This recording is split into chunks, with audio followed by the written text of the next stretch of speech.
You were out there helping them? I thought I was. They've always been wrong about me. I get scared, but that is being human. And that's my greatest strength. Rated PG-13. Only in theaters July 11th.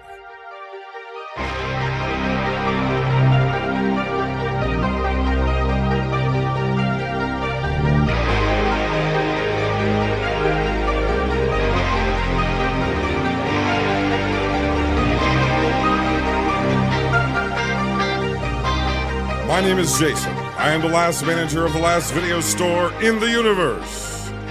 And this is Binge Movies.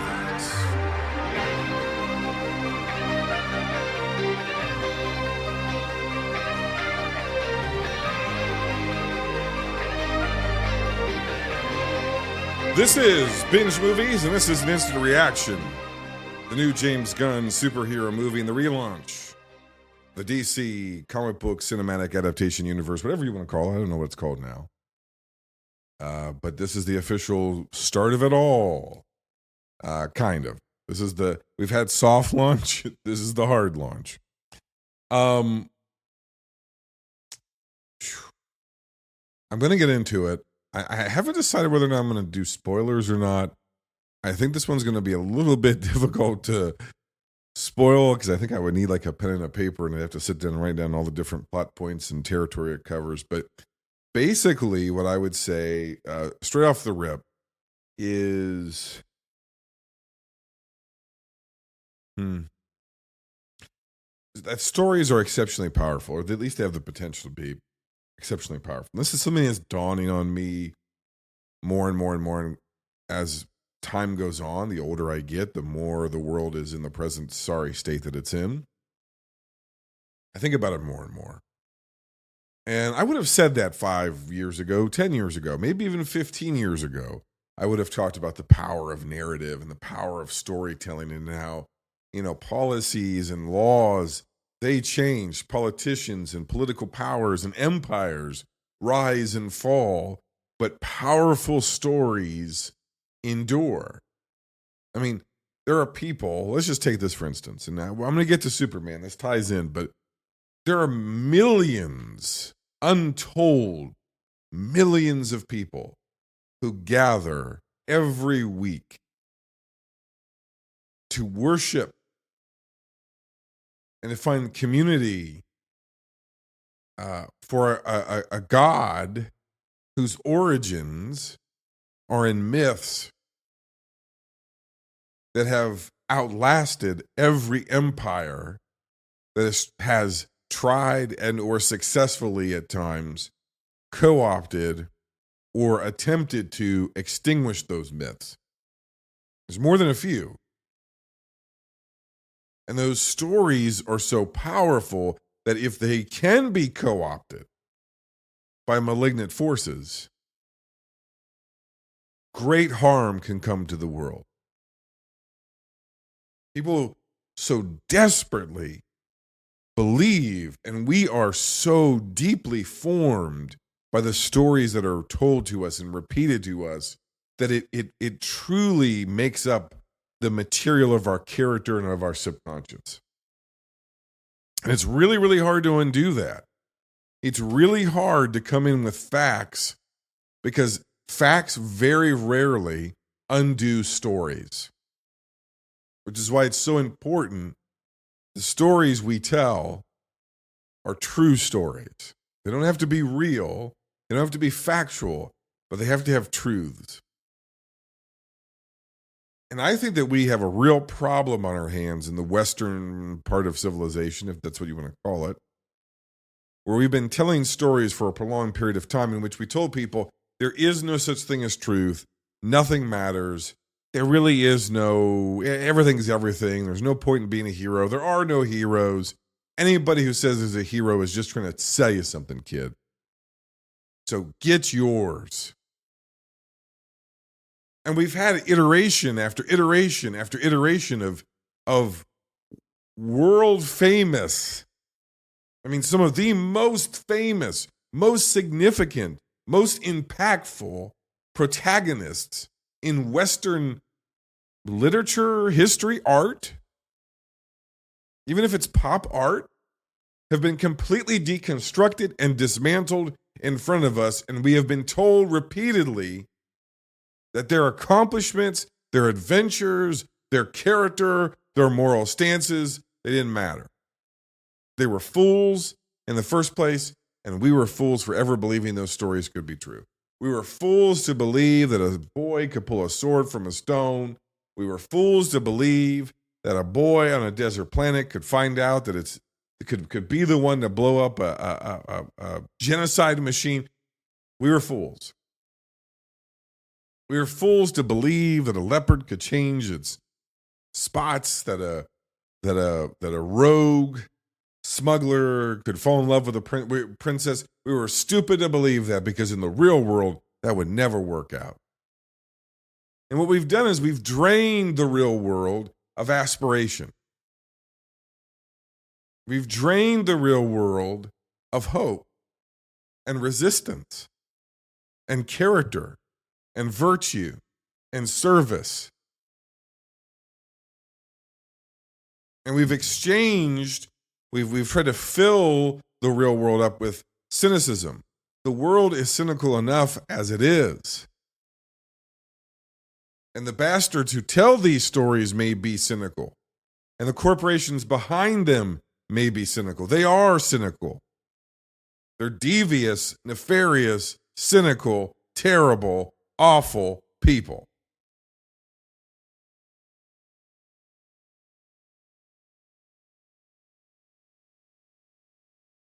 But those stories about virtuous characters that rise up in the face of opposition, that rise up in the face of that deep envy and cynicism and spite and hate and nastiness, those stories give the rest of us the moral courage to be better and to aspire to do better, to be able to take on those cynical bastards. I'm going to preach to you the whole time. I'm not going to preach to you the whole time. I'm saying all that to say this. If you're going to make a Superman movie in 2025, we need Superman to be a goddamn hero. And what makes Superman a hero is not that he has all of this power. It's what he chooses to do with it. I've been asked recently by somebody in real life, speaking of real life, of why I am the way that I am, why I believe the things that I believe. And I've been ruminating about this. I have my pet answers. I have my simple things, but I've really been ruminating about it and really been saying, okay, this is what formed me, what shaped me as a person. It's going to be kind of silly, some of it. And it's so silly I could kind of overthink it, or like think over it rather. But then I have to really actually take a deep breath and go, no, as silly as that may seem, that actually did inform me and did actually shape who I am today. I'm going to get on a little bit more of a little tangent here, and then I'm going to get to the Superman review. I think one of the main things that for me was a little show called Quantum Leap. If you don't know Quantum Leap, it's an old show. It's a cheesy show from the late 80s, early 90s. It aired in the United States on a broadcast network called NBC. And it was a sci-fi action adventure drama. It was like, it could be anything. It was a sort of a A-Team kind of show where, I mean, that's an even older reference, but every week the main character, Dr. Sam Beckett, who was a quantum physicist among many other degrees, would find himself in the life of somebody else. And he'd have to use logic to try to figure out what went wrong at this time in their life and try to put it right to set their life on a new course and change their timelines, essentially. And to everybody else, he appeared and sounded as if he were that person. Only he knew he was not that person.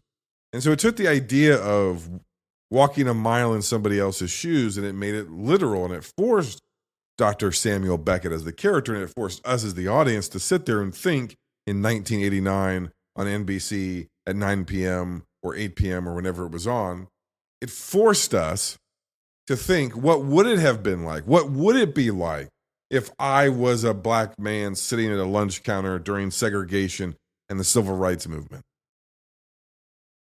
At an all-white lunch counter. breaking the color line. What would it be like if I woke up and I was a teenage woman who had just been date raped a few hours before in the emergency room and nobody believed me? What would it be like if I were a gay man in the military, as other gay men were being persecuted and beaten and murdered and pushed to the point of suicide? These are some of the legitimate episodes of Quantum Leap. And so what it forced you to do as the audience, with all of its fun and its ha-ha and its cheesiness and its sci-fi and its this and its that, it forced you to reckon with it. And the one thing that Sam always was, and he was always a earnest and mostly moral character who had to confront his own bias, his own preconceived notions, and be confronted by the preconceived notions and bias and prejudices of the people around him so they could set the life right of the people he was with. And what it did is it taught you this lesson that empathy puts us in somebody else's shoes, and that prejudice is worse. Whatever that we are facing, prejudice is worse. And for our lives to be set right, for history to be set right in this country, America, whatever country you're listening to this to, it's that prejudice that has to be dealt with. It's the bias that we have that has to be dealt with. It's our lack of empathy and compassion that has to be dealt with. Because if we don't have compassion, if we don't have empathy, if we're not willing to see it from the other way around, then we are just mere seconds away from barbarism and cruelty and incredible, unconscionable evil. Any one of us in any society. And then somewhere on that list, other than Quantum Leap, if Quantum Leap taught me empathy, it was Superman, Chris Reeves' Superman, who taught me about power. The limits of power, and what one's obligation to power, if you have it, and what it should be used for. Superman doesn't just stop wars and runaway trains and prevent natural disasters or protect the innocent from the cruelty of natural disasters or the cruelty of psychotic billionaires, tech billionaires. He does those things. But he also uses his power to get a little girl's cat out of a tree because it's stuck, and to help an old woman cross the street, and to punch Adolf fucking Hitler in his mouth.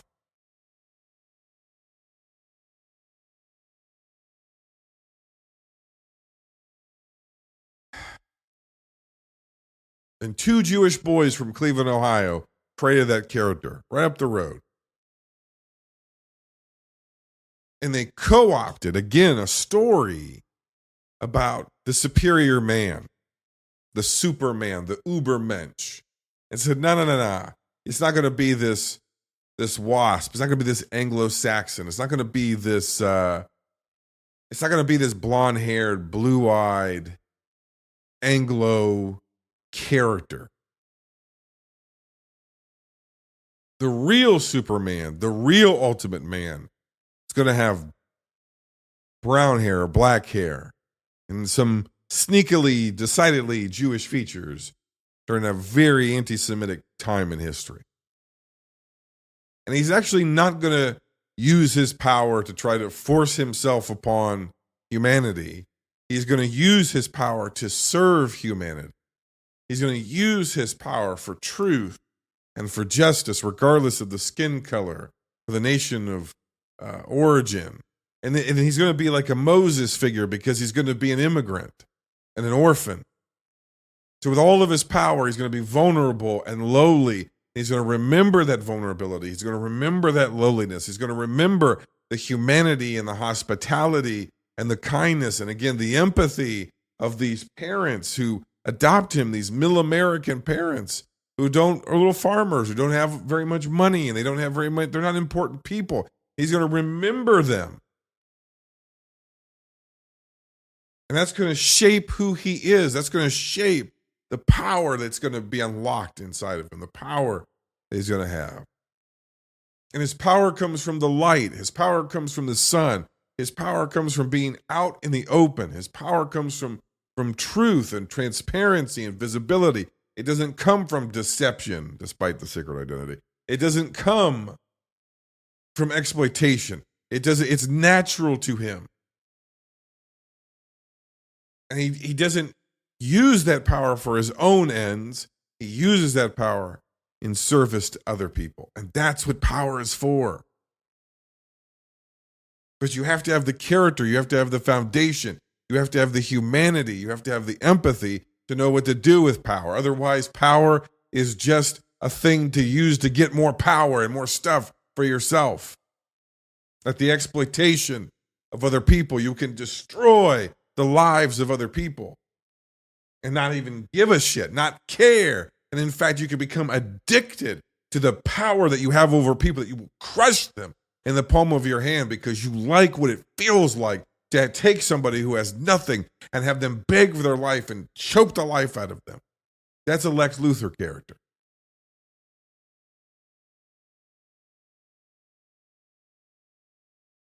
And Superman could literally be that, but he isn't. He's as gentle as he could be.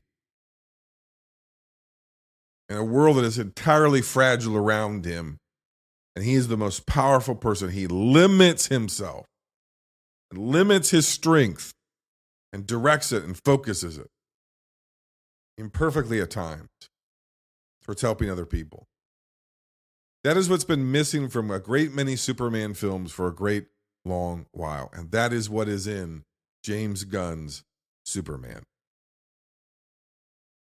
And I would almost say it doesn't even really fucking matter if Lois is exactly right, although I think she's on the right track, and it's a great casting.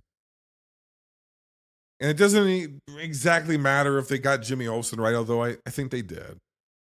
And it doesn't exactly matter if Perry White didn't quite get the screen time he usually does, because he didn't, but he's there. And it doesn't really matter that there's probably one too many characters. Do we really need Guy Gardner and Hawk Girl and Mr. Terrific? And there are a few others that pop up. Do we need the origin of the Justice League with a media res Superman who's 3 years into his career, after we've already established that in the world of this Superman, metahumans have already existed for centuries, which I think, by the way, is narratively a really smart decision. Superman can't be like the first superhero in this world. He has to be he has to be a new fact in a world that's already used to monsters and gods and superheroes and whatnot, and it has been for centuries. It's a clever decision. And yeah, there's the Hall of Justice, and yes, there's this, and yeah, it's probably all too much, and we got Lex Luthor, and Lex Luthor's got 5 different diabolical fucking schemes, and does it all exactly make sense when you put it together? I mean, it kind of does, but it doesn't, but it makes intuitive sense, and we get it. And I can say that almost none of that matters in the big picture, because the one thing that he gets, and the one thing I think Corn Sweat gets, and he understands, and one thing James Gunn understands is he understands Superman. If you read Superman comic books and you like the wacky Kandahar bottle, the universe in the bottle, or whatever, the planet in the bottle, if you love all the weird Fortress of Solitude robots, and if you love all the weird shit you would have read in the 50s, 60s, 70s, 80s, 90s in the Superman comic books, and you want your Superman, he's not exactly Chris Reeve because his charisma is different. He's a more kind of I don't want to say he's a modern spin because that would cheapen it. He is the essence of the earnestness and the sincerity and the character that Chris Reeve had, with a huge influx from the actual comic books. And I would say 70s, 80s comic books, he really reminds me of that era of Superman. 80s in particular is very much like an 80s Superman. 80s Man of Steel is kind of what he reminded me of. But they just flat out have him say stuff like, oh gosh, Miss Lane, like, oh golly gee, like he just, and it's very subtle and it works, and Corn Sweat sells it. And so what I would tell you is it took me a little bit to get under the frequency of this movie, because it really just does kind of just throw you in. And it basically says, look, all this Superman shit's been going on for a little while. And here's the lay of the land. Here's everything that's happening. And yeah, the Justice League is already kind of around, but not really. And everything's already kind of in motion. It's early days, but we're not having you start at the beginning. We're jumping forward a little bit. and we're going to hit the ground running. And it took me a little while to get into the vibe of it.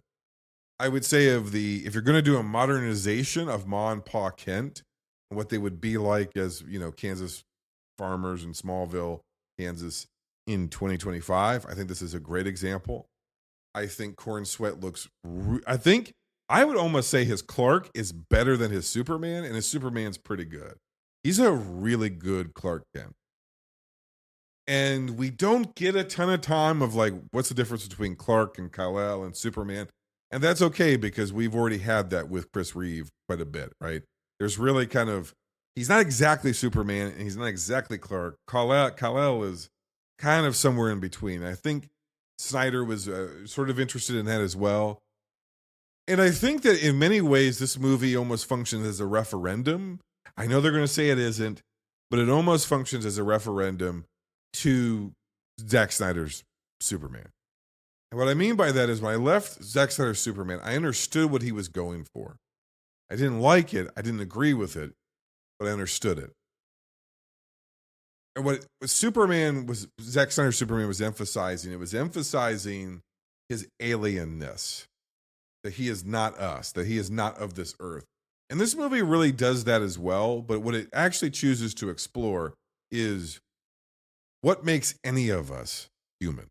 What makes any of us worthy of being here? And it interrogates that question and then asks the question is, and does Clark Kent, does Superman have those features? I don't think the word Kal-El, you do hear Kal-El because there's Jor-El does make an appearance.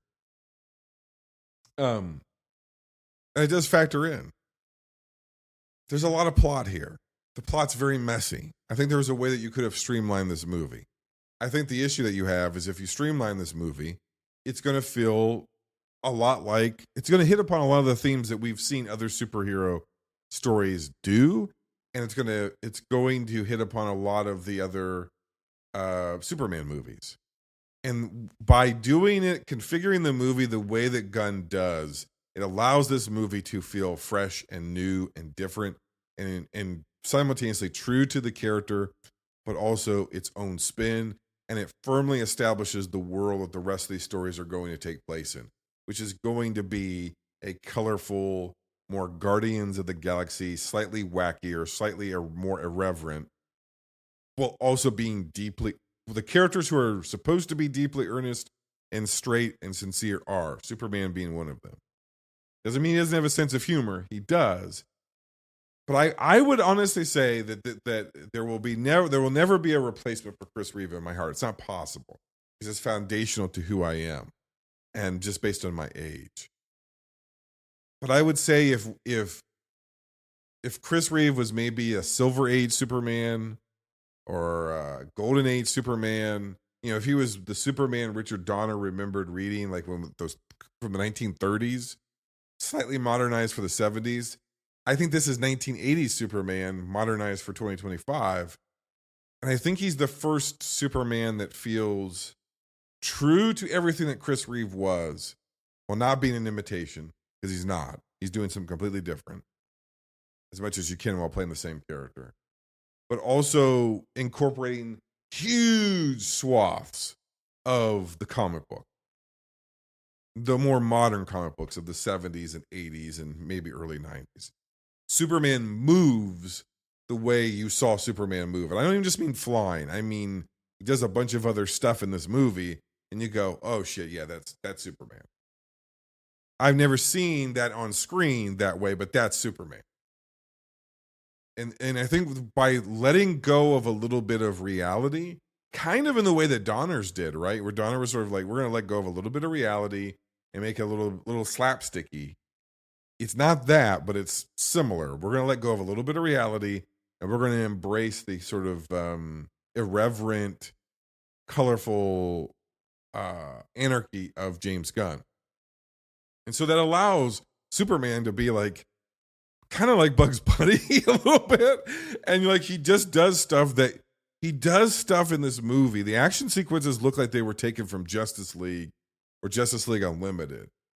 I don't mean in a bad way. I mean, like, it just is fully embracing the comic book world. It's not trying to be realistic or grounded in any way. It's like, this is Metropolis. Yes, it's Cleveland, which was nice to see. This is Metropolis. These are the rules of Metropolis. There are interdimensional imps, and there are kaiju, and there are all kind of shit that could just show up. And there's evil genius, billionaire genius, and Jitters Coffee's over there, and there's metahumans over here, and the Green Lantern Corps is over here, and it's just, we live in this kind of chaotic world, and it's grown over the centuries, and so it's just normalized even to the people who live here. And Superman is finding his place in that world a few years in, and it just kind of works. So I think I've talked about this a lot, and I gave more of a speech up front than I intended, but I think it's important. I think that tells you the kind of movie this is. It's a movie that I think I would have argued before that's too simple.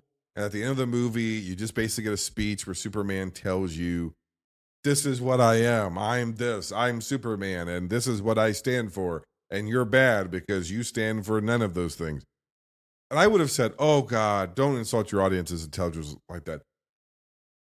56% of Americans say that we should do away with Arabic numeral.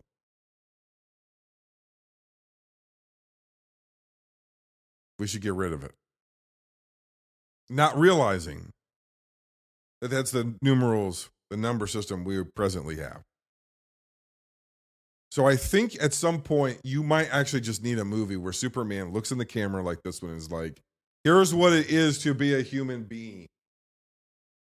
Here's what character is. Here's what virtue is.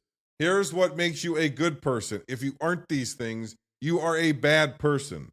That's not woke. That's morality. That's called ethics. It's called integrity. And this Superman has it, and this movie has it, and James Gunn has it because he's doing Superman on his own terms. It's everything you've ever loved about the character, and then a whole lot more.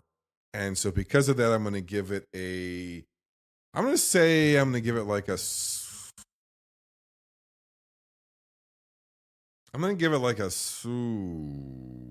5 stars.